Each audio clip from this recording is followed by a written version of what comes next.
On this episode, we're talking to Agathe Potel from Vesper Bar, one of my favorites in Paris, on the global hospitality scene, the French bar scene, and the direction for the industry as a whole.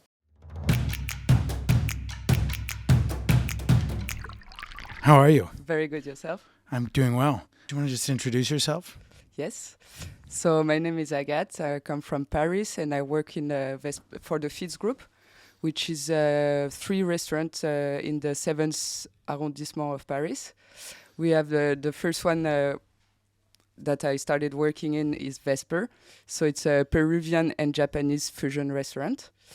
And now I took the bar of Abstinence, which is a wine bar with cocktails, and Fitzgerald as well, which is a speakeasy and a traditional French restaurant. So we can say they trust you. I guess. Yeah. And what are we drinking? So this is pandan rum. So rum infused with pandan. There is a little bit of pineapple juice and some timut syrup and lime. It's basically a daiquiri. Brilliant. Cheers. Cheers.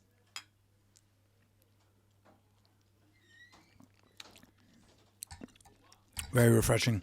It's really hot for me in Paris right now. Maybe not today, but the last few days. Is it colder in the US? Oh, in Toronto, it's been much cooler. I was in Cognac yesterday. Yeah. 28 degrees. Yeah. I'm not built for that weather. Seriously, I love this weather. No, I can't. Oh, but yeah, but you can wear a nice, yes, silk pants, and I have to wear jackets and suits. Men don't have an option. That's true. Yeah. But okay, let's talk about how'd you get to where you are now? You're running 3 restaurants in one of the top cities in the world. How'd you get here? How'd you start your journey? I don't know why, but I always knew I wanted to work in hospitality. So Really? Yeah. You're one of the only ones. I know. Yeah. Everyone is always telling me, yes, I did architecture before. For me, when I turned 16, I was like, okay, I want to do this job. So I had a big reflection on, do I want to work in the kitchen or in the front of house? And I started in the kitchen just a month. I hated it. I think it was not the right place for me. So I decided to take on a front of house job. And I loved it. So I was just a commis in a restaurant. And then I did a hospitality school. And I started to do internships in Saint-Tropez. I did 1 season over there. Then I went to work in Thailand. And then I started to work in Intercontinental Berlin. And I ended up behind the bar. And I totally loved it. And so I started like that. I did 1.5 years in Berlin. And then I took on the graduate program with them, with IHG. So I went to open a bar in London. It was a Cuban bar with cigars and rum. We opened it, and 6 months later, COVID hit. So we closed it. And then I came back in Paris because of COVID and the whole situation. And after the first wave of COVID, I found a job in Paris in Hotel Rochechouart. It was also an opening with a rooftop and a restaurant. So I did the opening over there. I met my boss, and then when he changed his job, he just took me with him, and we opened Vesper and on and on and on. Brilliant. So you've worked in 5 countries now? 5 countries, including Paris? 1, 2, 3, 4. Yeah, 4. Yeah. 4 countries. And what were there any major differences to how hospitality is treated in all those places? Not really how hospitality is treated, but in the way of working. In Germany, they are so strict in Rigid. a way, but not in a bad way. It's very they make things this way, and everyone has to follow the lead. In France and UK, it's totally different. It's much more complicated. It's you don't have the same rules. Everyone is not following them, and it's a bit harder to manage human for me in UK and France than it was in Germany. Because they weren't open to that same level of control. Exactly. Yeah, they had more personality. Have you taken pieces? What was the biggest kind of like learning curve, I guess, in working in all those countries? Like, for me, I learned a lot about human. So as I said in Germany, I learned a lot about how to work in the proper way.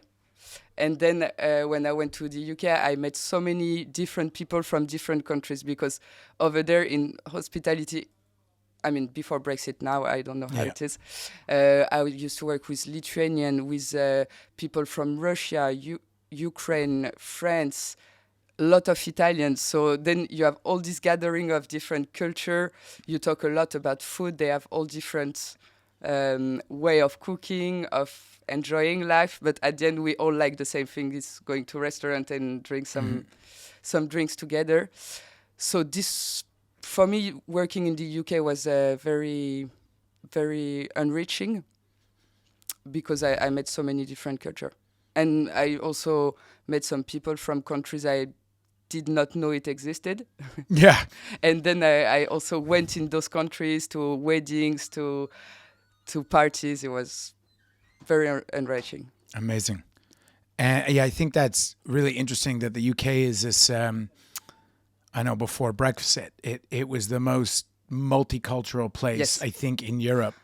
It was really surprising when I first started to work, because I just met all the team, and then I was like, okay, there is no one that is British in the team. And in a year and a half, I didn't work with British at all. How many people on the team? It was like, it was a hotel, so there were like 60 people. 60 people, not one British. Well, one. One, Yeah. Brilliant. You have to have one if you're going to be there. Yeah, that's funny. But yeah, I know there's a lot of Italians there. You get, I mean, the famous Salvatore Calabrese and talking about cognac and things like that. It's you don't realize just how much the UK service industry is based on outside help. I think until you're there and you start looking around and go, oh wow, all right. Yeah. So then coming back to France, you only did that because of the pandemic. That wasn't in the plan. I was starting to think about coming back in France, but I mean, when you start a job and you open a bar, you don't want to leave it like this. So I was feeling that for my personal life, I wanted to go back to France, but for the professional one, I was not ready yet, and the COVID just helped me to do it. Yeah. COVID notwithstanding, what did you find in the hospitality industry here in France that was, lacking? What are your hopes for France? Or where was France excelling that you didn't see other places?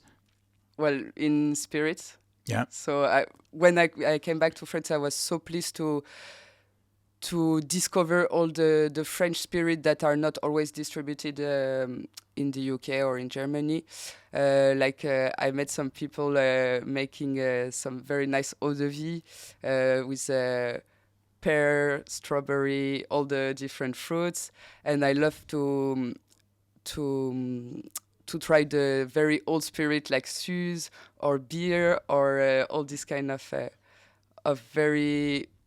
I think they are really emblematic in France, but they're not really well known. Yeah. So I really love to discover that and try to make some cocktails with it. And yeah, what was France lacking was for me all a very difficult moment with lacking of staff. Yeah. Obviously in the hospitality.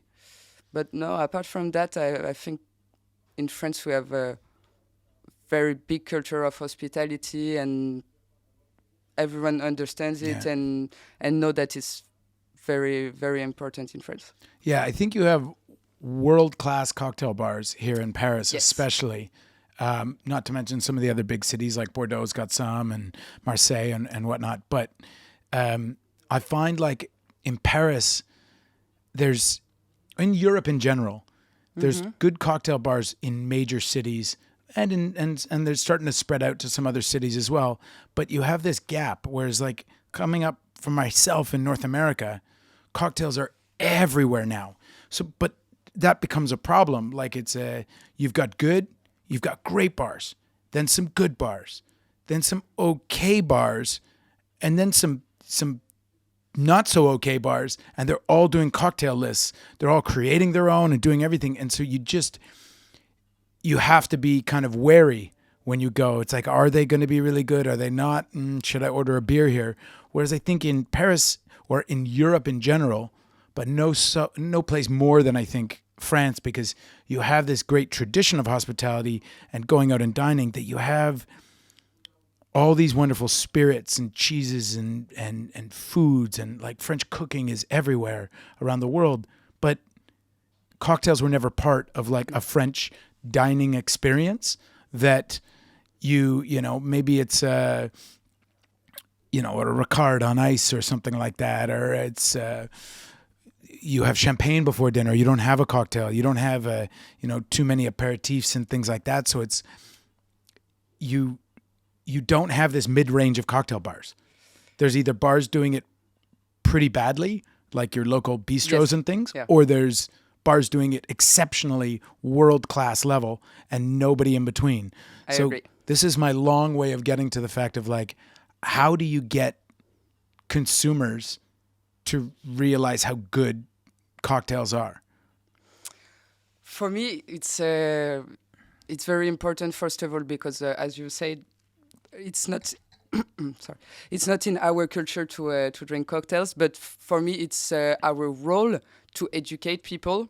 And I mean, in the restaurant here, I have, let's say, 5 times in a week, someone telling me, I don't drink cocktail, I don't like cocktail.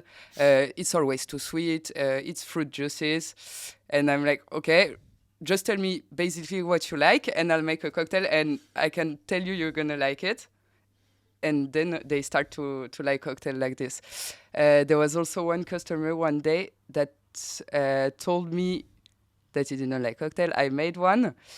And then he told me that he stopped for 10 years to drink cocktail, and he started again by coming here, and then he came back and did like a very nice event here, and they all drank all the cocktails of the menu, and that was a very, very nice moment. But yeah, for me, it's our role to educate people, to make them try things, to explain it, and also to make it approachable. Because I mean, there are many people, when they read the cocktail menu, they don't know what is sherry, they don't know what's bitter. So for me, we also need to make it very simple.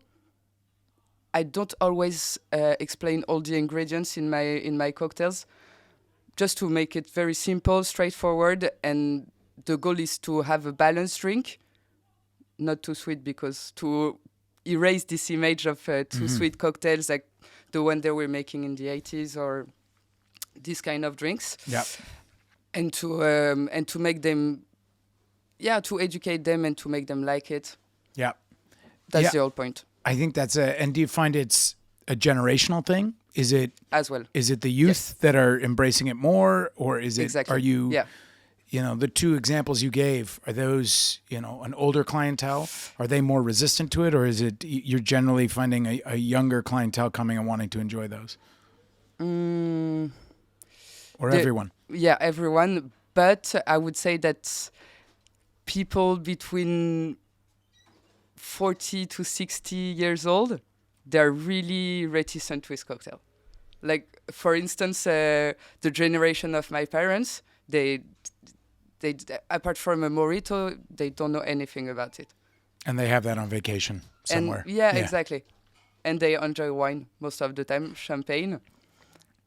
But for me, there is one thing I don't understand about the cocktail culture in France, is that we have all the very old spirit, vermouth, and liquor that we always used to drink it neat, but we never made cocktail with it. So, for instance, Lillet is from France, Noilly Prat is from France. I mean, there are all those vermouth that are used in very old classic cocktails. Not to mention chartreuse. Yes, exactly. Cognac. Chartreuse. Yeah, like you have such a deep history of cocktails, but it just went away. Exactly. Yeah. neat or on the rocks. Yeah. That's it. I mean, there are so many great, even beyond cognac cocktails, gin cocktails, cognac cocktails. You know, there's during the 1920s, America had prohibition, so there was American bartenders that came to Paris, and cocktails were everywhere here. You were a cultural hub of the world, and then it was like 2 generations just forgot about it. Exactly. So any ambition to spread to other parts of France? Yeah. With that, yeah. Yeah. I think right now it's starting to spread. There are very good cocktails bars in Bordeaux, in Marseille, in Lyon as well. But for me, the challenge would be to go in a very small city and try to spread the cocktail, the cocktail vibe over there. Mm-hmm. So I don't know yet where, but for me, it would be definitely the next project. Because they feel they're so stuck in just like one classic way. They probably drink the wine only from their area. Yeah. I guess. Yeah, that's funny. So what are you excited about in your time in the hospitality industry that you've seen it take off? What are your hopes for the future for hospitality outside of opening a bar in a small French? My hope, well, the first one is that I hope that we're gonna have more facilities to recruit people, because the past 2 years have been very tough, and I hope to see so many new restaurants opening, new invention, new ways of doing things, and also I hope that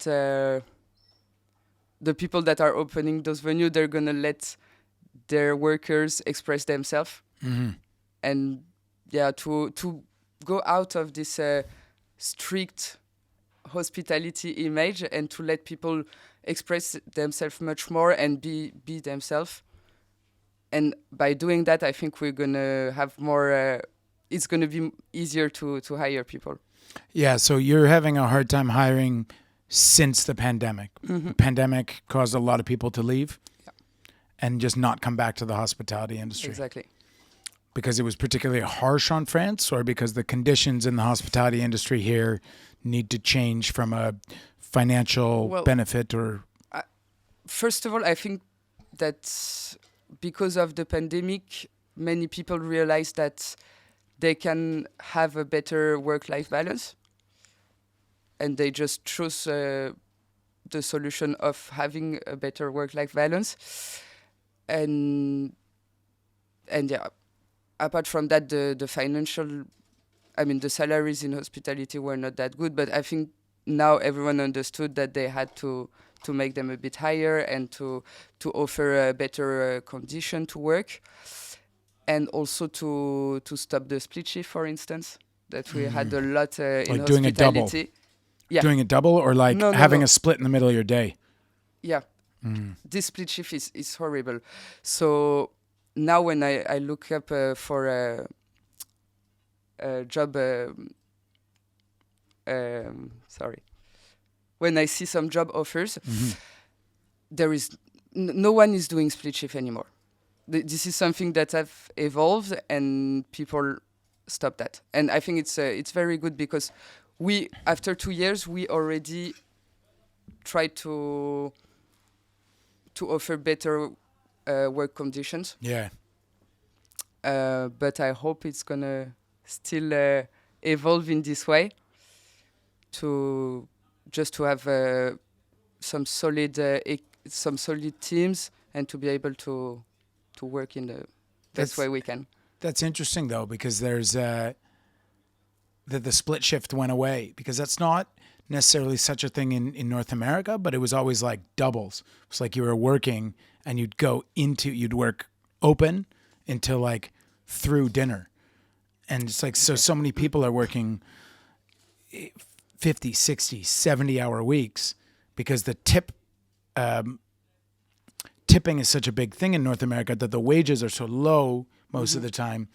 So you feel like if you work everybody wants to work more because they want the tip. And so it's like the incentive of, hey, Friday lunch is a crappy shift, but Friday dinner is a great shift. So if you work lunch for me, you're on dinner as well. But I see. That's helpful. You make more money, but it's also breeding an environment of overworking. And it's like, I remember a time as a bar manager, I was proud that I worked a 24-hour shift. That's crazy nowadays. You couldn't tell any bar manager, I think, today after the pandemic, anywhere in the world to be like, hey, I'm going to need you to work 24 hours in one go. And it was just like nuts. But the thing is, no one asked me to do it. I just felt like I needed to have control. There was a number of things from like meetings to set up a new bar to inventory to working while the customers were there. All of it kind of combined to be 24 hours. It's crazy. And I just volunteered for that. Like myself, no one said, Jordan, you have to be here. And that was the mentality. And I think that's crazy. I think that's a good thing to have gone away. And it's interesting that you say split shifts went away. Now, as a regular server, bartender in Paris, is the pay, and is it like a good wage, good living wage to live in Paris? Or is that also a problem? Like, do you make enough money as a server or bartender? So I think, you make enough money. It's a bit above the average. But tipping is helping a lot. But there is also, a problem between waiter and bartenders.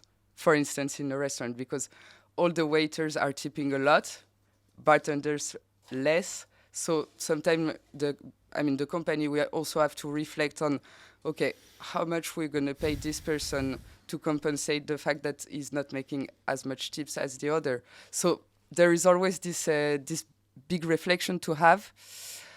But for me, I think that the salaries are okay. Yeah. Yeah. So that's good then. And it's interesting you say a bartender makes less, because I think depending on the venue, yes, that might be true. But almost everywhere I worked, the bartenders made as much or more. But there was a bigger bar culture. It's all in North America. For me, it all depends on the venue. Totally. Yeah, like nightclubs, you're making killer amount either way. But yeah, interesting. So, of your time working all over the world, do you have any favorite stories? Any just beautiful moments that will live with you forever? I always loved the first shift I did a lot of opening, and I always loved the first shift of opening. The chaos? Yes. Yeah. It's so much pressure because you need to set up everything. You don't know the place, how it works. You ordered everything, but there is always something missing, a software not working.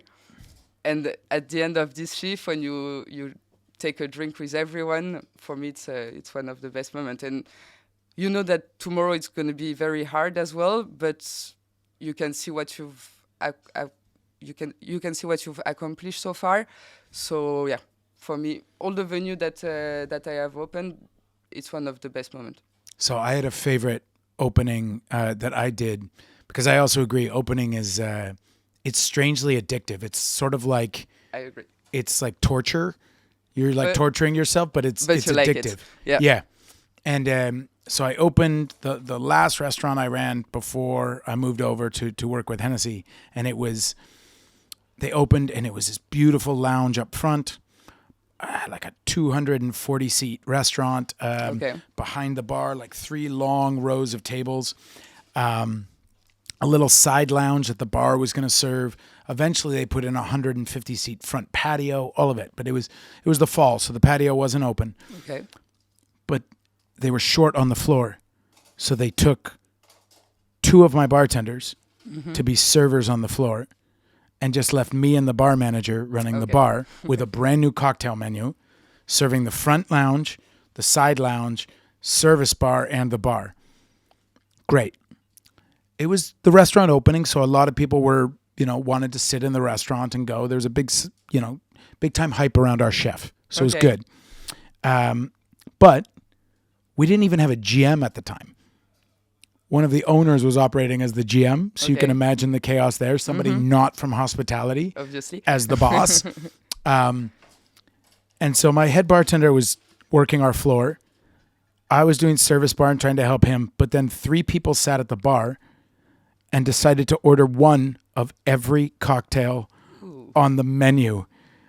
And I was we had 4 wells on the bar, a service well, and then a wall, and 2 wells up front, 1 well beside service. And it was I was running back and forth, trying to make everything work. And again, it's like opening. Is everything rung into the computer properly? Can you all rung it in? Do you ring in a cocktail and it comes out $0? Yes. Do you ring it in? Does it come out $50? You're like, this is not right. And then as one of the only one of 2 managers, because we had a floor manager, me, and then a GM who's not hospitality, so not helpful. Yes. It was chaos, and I don't think any drink tasted better than that moment right after that shift. And then we said, never again. You can't have my bartenders. If your floor staff is screwed, they're screwed. But the 3 people that sat there, what I didn't know was it was the future GM and 2 of his friends just testing the drinks and testing the venue. And I was like, why? When he got hired, I was like, why? You saw we were in trouble. And you just There is one guy I used to work with in Vesper that told us one day, there is no shift every shift has an end. Mm-hmm. So whenever you're completely screwed, I'm thinking about this and I'm like, okay, just hold on a few more hours and then you're good. That's good. Every shift has an end. Yeah. Yeah. Okay. I like that phrase. That's brilliant. Yeah. So any worst moments, any worst opens or most chaotics? Yeah, there is always this customers that comes and you cannot get along with him and doesn't talk the right way, and for me it's the worst part of the job. Yeah, it happens not often, but when it happens, it's hard to hold on. Yeah, I had somebody ask me about that, and they said there are people that do that, and they're starting to get to them. And they, not enjoying their job anymore because every night there's always one person that ruins it all. Well, for me, it's also important to manage to handle those situations. So, for instance, when someone is coming to the bar and orders a drink and is not talking in the right way, you have to find a way to turn it. Mm-hmm. So to make these customers become your friend. But there is this 0.5% that it's not possible. Yeah, they're the people that just want to go out to write bad reviews and things. But I said, I always balance that against, I like that every shift has an end, but my thing was always, there's always going to be that one person every night as well that is the polar opposite of the negative person. And I always enjoyed, my favorite thing was always when a first date sat at the bar. Because you could see they're both good people, maybe you like them both individually, but they're super nervous and they can't they're not quite vibing with each other the same way an experienced couple, mm-hmm. People that have been with each other a while are, and you always want to kind of try to help them, hey, here's an appetizer on us, or here, I made this drink specially for you, and give them something to talk about, or interject yourself at the right times. I think it's that for me was always, it outweighed the bad when you had that one good person or that one good couple, because then they honestly, you make that moment for them, they just keep coming back. And there's been a couple that have a couple regulars that have gone on, or a couple of people that have become regulars and then gone on to get married, and it was just like, wow, your first date was in front of me. I served you drinks, I caused this. in a little way, because who knows how it would have gone. And I think I remember one bad person. I've been working for 6 years in hospitality. I remember 2 person. 2 bad people. Yeah. But all good. Yeah, the good people are much easier to remember in the end. Yeah, those one I have a lot. I have some friends now that were customers before. Mm-hmm. Yeah, it's brilliant. I always enjoyed the working and people that, if it wasn't a first date, people that come into your bar solo, because they're not going to sit in the dining room by themselves. No. They're going to sit at the bar. And they're going to, maybe they came on a business trip. Maybe, they just wanted a quiet night alone. Maybe anything like that. But they came for, they could have eaten at home. They could have ordered room service. They could have done something like that. But they chose to come to your bar in your city. And it's like, engaging with them and seeing where they came from. And it's, I get to travel more and more in this industry. And now I'm that, weird solo person that shows up at the bar. But it was always, what I loved about it was that having those people and being able to create that experience, whether it was just like somebody to talk to or, hey, you're in my city for the first time, here's where you should go. Yeah, I love to recommend places to people. Okay, where if I come to Paris, never been here. It's not me. Somebody's been to Paris for the first time. Where they're here for the weekend. Okay. They've been here for a couple days for work. Where are you taking them? Or where are you sending them, rather? For cocktails, I would send them to Classic Cafe, which is in Pigalle. They make great cocktail. I like the spot. They have very nice terrace for the summer. Then I will send them, it's in the same area, in the Hotel Rochechouart, where I used to work, because they have a very nice rooftop with the best view over Paris. And for dinner, I like to go to Bonomi. It's a very nice restaurant in the middle of Paris. Not that expensive. They make good food. Very straightforward. I love this place. Brilliant. Yeah. Where would they go for like an afternoon? Not a bar. Like what activity do you need to do in Paris? What activity? Well, just take a bike and go over the river, and you see all the monuments. Yeah. It's costs you €5 and you see all Paris in 45 minutes. Yeah. I think so many people go to the Louvre and they've got a photo of the Mona Lisa from like 100 feet away with 50 people in between them and a small painting. Yeah. Yeah. I've never been inside the Louvre. That's all right. You see? Exactly. Is that because you don't want to go, or is that because it's so accessible to you? Like we could walk to the Louvre from here. Yes, but there is too many tourists. You have to queue, and I never had the motivation to go. Yeah, that's a pity, but no, I've been, and I like the other areas. Like it's where you get to sit and be with the paintings or the art alone. Oh yeah. Versus like everybody goes to see the Mona Lisa. Yeah. And I feel like a lot of them just paid to see that, and then they wander off. They don't need to see the rest. Exactly. Whereas, if you're going to sit and truly look at art, you want to absorb it a different way. I agree. Yeah. Yeah. Okay. Talked about where you've been. You've been in a lot of places. Place you want to go to for drinks in the world that you haven't been yet? In the world? I would love to go to this bar in Australia called Birdie. Okay. Employees only in New York.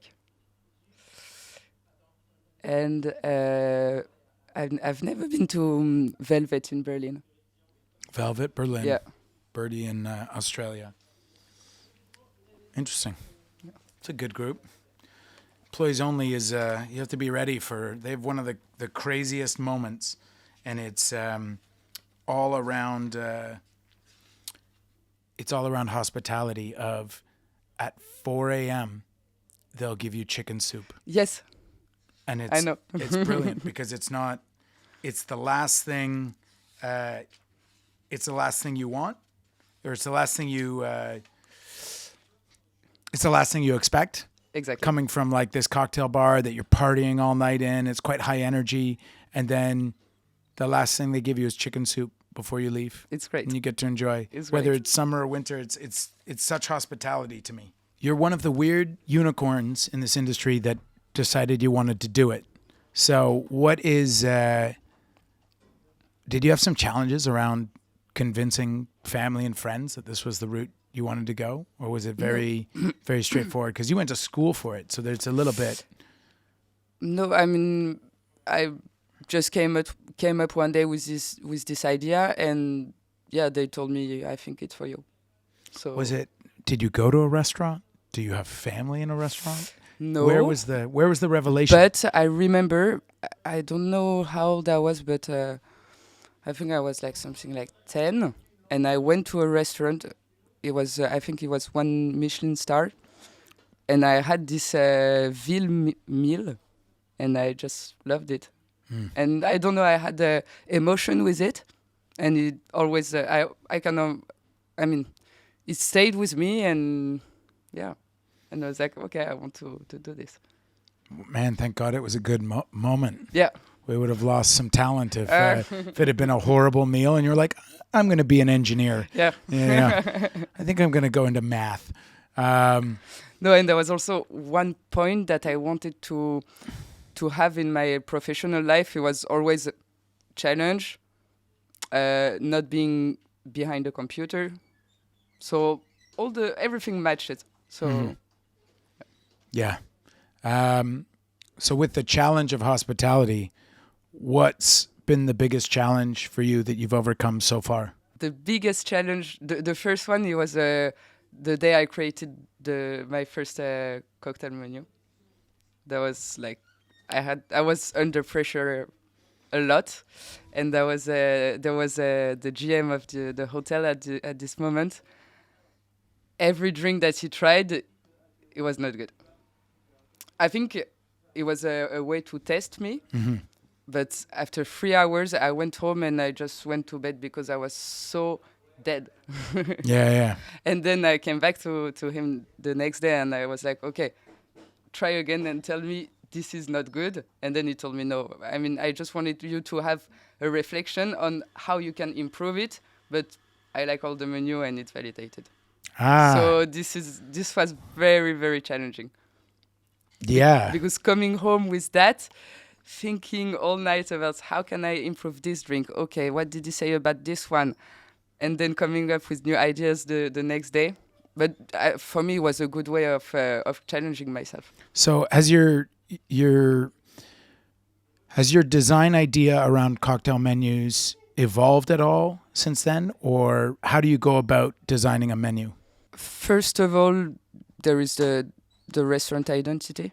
Mm-hmm. So here in Vesper, it's Japanese and Peruvian. So there is one item of Japanese kitchen and one of Peruvian kitchen in each of my cocktail. And then I just take 10 spirits and balance them all, short drink, long drink, and I make some research. I try to find new ingredients, try to test some new ingredients. Yeah, and then it's just talking to people, inspiration, and test. I always love asking that because everybody's got a different, theory. Like some people are like, oh, I put my vodka cocktail third, so people have to look through the menu. And others have said, they always want to start with a sparkling cocktail, so that when people read down the menu, they start with sparkling, and that's fun and excitement to them, and they go down from there. But you've got, Vesper here, you've got like a small little passport, and every page is a different cocktail, and others have a list of cocktails that are different things. So it's, do you think there's something to that and how people interpret the cocktail? Like they have to sit with this cocktail menu a while to go through it. First of all, I like the way when you go to the table and you give the menu, you give this little passport, and they're all always surprising and like, what's that? Then they open it and you have all this illustration. And yeah, for me, it's a good way of selling cocktails. And the way they interpret it, so all of the cocktails, they have an illustration that is linked to an ingredient, or like, for instance, there is one drink called the Sayuri, which is a sparkling cocktail. It's a bit pink, so it's quite feminine. So the illustration is a geisha, so a woman. So you can understand a bit of the cocktail through the illustration. Mm-hmm. Definitely. Yeah, and it forces them to sit with it a little bit. I think is nice because you have an experience here that's quite, beautiful, where people feel at home. Even this back room that we're in, we're not out in the bar area. It's separated by a curtain. So you come back here and there's no windows, there's no sense of time. So you enjoy, but you sit with that cocktail list for a while. Whereas I think if you have a list, you go, which is the 1, 2, 3, you just 4, read the okay. first ingredient. Yeah. You're like, oh, there's the whiskey one, there's the cognac one, there's the vodka one. I know what I want. Yeah. Yeah, and I love this little passport. And last time there was a couple that came at the bar and they just like sat down, 2 mojitos, and I was like, okay, guys, take the menu, have a look. If you don't find anything else, I'll make the mojitos, but please take the time to have a look and see what we're doing. Yeah, brilliant. It's also a way of, for me, educating people. Yeah, on cocktails. Taking that next step and going through it all. What was the what was the idea behind, like, were you here when they named it, when they came up with it? Because you've got Fusion and you have a Vesper. I was not there, but I know that. So the first restaurant of the group is Fitzgerald, and for some reason they wanted to call it Zelda at first because it was the wife of Fitzgerald. So the author, and then yes, one of the most famous drinks that he wrote about. Exactly. But then because of the game Zelda, it was a bit complicated, and they came up with Vesper because Vesper in the Latin language means the night, the night, the vibe, and also because it was the girlfriend of James Bond. Yeah. So no way at all with Japanese or Peruvian kitchen. It's Why not? Why not? Why not? Yeah. There are different bar names all over the world that some don't make sense, but they're beautiful in their own right. So have you ever had a Vesper on the menu here? Yes. Yeah. Of course, at the opening, I had a Vesper with cucumber and dill. But in France, the cocktail culture is very different. So it was not the French taste at all. Mm-hmm. So every time I would send one, because the cocktail is called Vesper, the place is called Vesper, I order a Vesper. And all the time it was send back. Because, it's a kind of martini. It's a bit, it's not an easy cocktail to drink. Yeah. So perfect for the English, though. Exactly. Yeah. Oof. There were a few people that came back to ask for the Vesper after we removed it from the menu. But it was not of the French taste at all. Wow. But I would like to try again. With a different variation on a Vesper. Yeah. What do you think the French would go for? For me, you need to add a little bit of sourness, or tiny bit, but just to make it more adapted to the French palate. So I don't know yet. And maybe add a color like a hibiscus-infused strawberry. I don't know. I need to. Ooh. But strawberry would be nice. Yeah, because Lillet is up the alley of, Lillet is up the alley for the French. In a Vesper, Lillet. Lillet. Yeah. Yeah. It's just the gin and the vodka and everything that people don't. I don't know. It was just too strong for them. Yeah. Interesting. In France, when you talk cocktail, you talk... for most of the people, you talk about, most of the time, either long drink, sour, but martini is not something... Is not there. That is ordered in France. Yeah. By French people. We do them most of the time for foreigners. And also, last time I had an American client, and he told me that he tried to order martinis in different places in Paris, and all the time they served the martini, the brand. Yeah, Martini Rossi. Exactly. Just like on the ice. And he was like, neat. Okay, that's the first place I go where I can get a proper martini. That's funny. That's totally it. And it's funny that there's this like cultural differences between what we think one thing. I took bartending school, but it was like not university, not anything. It was 4 Fridays in a row. Okay. And I didn't want to be a bartender at the time. It was a friend wanted to take it, and it was you got to drink for free one day. I was like, this sounds like a great idea. But they taught us back then, and this was late 1990s. They said if you add teeny to the end of any cocktail, you can put it in a martini glass and charge more for it. And that was their idea. So like fruity or anything you wanted, it could be crazy. And they do it that way. So it's really, really quite funny how we've gone forward and taken that away. And there are a lot. I mean, I had some customers coming as well and saying, I want a martini. So I'm asking, would you like gin or vodka? And how dry would you like it? And they're like, no, a martini. And then with the fruit, the yellow color. So I'm like, okay, you want a porn star martini. Yeah. Which is like totally the opposite of gin or vodka martini. Yeah. You've got 3 bars now. Are you expanding more and more? Yes. So we're going to open 2 other restaurants towards the end of this year. Big restaurants. I think it's going to be more French bistronomic cuisine. So, yeah. That's in Paris? Yes, in Paris. Okay. Wow, taking over. So, two new menus and running the other one, I think it's going to be a very nice future and a very nice year to come. All right. Now, if you had one piece of advice to give to young bartender or young hospitality professional, what is it? D'être motivé et de rien lâcher.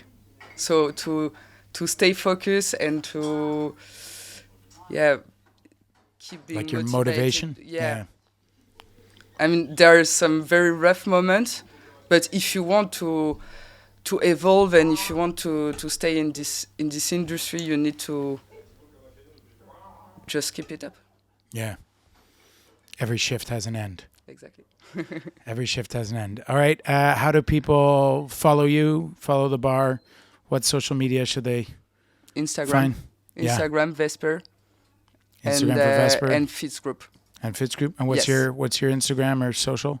Agathe Potel. Perfect. All right. Well, thank you very much for sitting with me. Thanks pleasure. for the cocktail. My pleasure. And I hear the sounds of a bar opening over there. I see that. All right. Thank you very much. Thank you. Such a pleasure.